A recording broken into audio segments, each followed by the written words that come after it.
Hello EDLT 560 adventurers. This is your instructor Susie Bussman making a short video about Adventure 2, touching on some new information and revisiting some former information. And with that, I'm actually going to start with Skype because it's come to my attention that maybe we aren't all sure about how we actually connect in a group call in Skype. So I'm in my Skype, which is on a Mac operating system. Yours is probably going to look a little different on a Windows operating system, but I have my contact lists. What's important is that you are all contacted or connected to your Skype group members or your group members via Skype. And with that, so that they will appear in your contact list inside Skype. Now, I'm going to do my Skype, I'm going to use the Skype test because I really didn't set this up with anybody in advance. So I'm going to call the Skype test. Hello, welcome to Skype call testing service. After the beep, please record a message. Afterwards, your message will be played back to you. Okay, so very quickly, you should have in a dialog box a plus inside your bubble, and you can add people. You have to have them in your contact list. Okay, so very quickly, you should have in a dialog box a plus inside. I just had to hang up so I didn't have to listen to myself say exactly what I just said. And also under conversations, you should be able to add people to a call, and you have the shortcuts as well. For an Apple, it's going to be the Command A, and probably for Windows, it'll be Control A. But you have to identify who it is you want to add to the call, and then you have that root person, the person who started the whole call, who connects everybody. That's the glue. If that person hangs up, everybody gets disconnected. So be aware of that. People can leave the call without disconnecting from the call as long as they're not the root person. So I hope that makes sense. And while you have your Skype open, you will also have open a collaboration in Google Docs.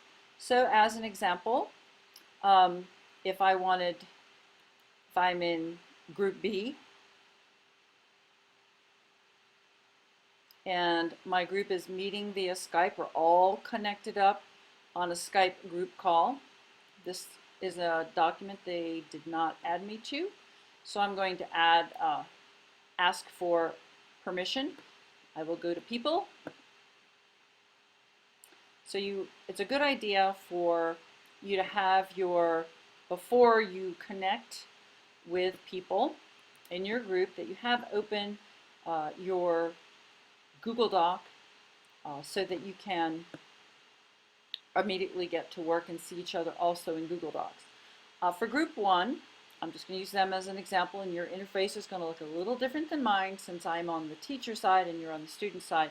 Your group is the only group that should appear, but you should have a little wheel with a drop-down menu, and you can visit your group area because you have a subgroup, like a little mini course within a course, where you can conduct your own business for your group, and only your group members see this. So if you haven't explored your group area, it's under the little gear with the drop down, and it says Visit Group Homepage.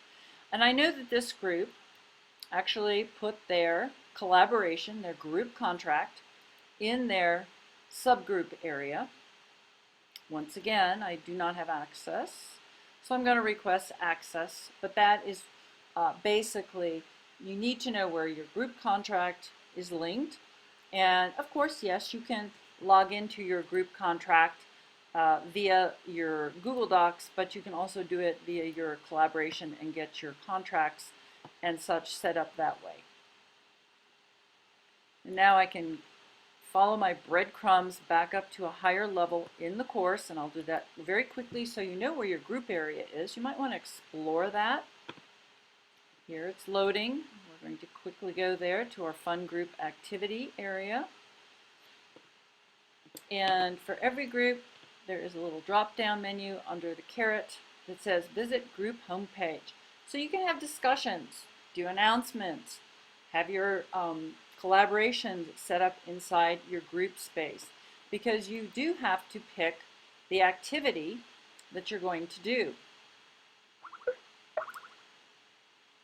Are you going to be doing the Twitter top 5? Are you doing the top 5 blogs? There's also the Memes Mania, which is linked inside the module itself. And this one, Get Appy, which I have yet to flesh out. Hopefully I'll get that done this weekend. So as I navigate to my actual modules, and I come into the collaborative group workspace, and I navigate to the fun group activity area,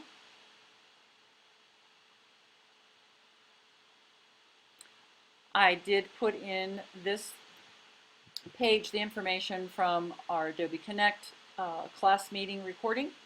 And so we have people who are in both 560 and 561.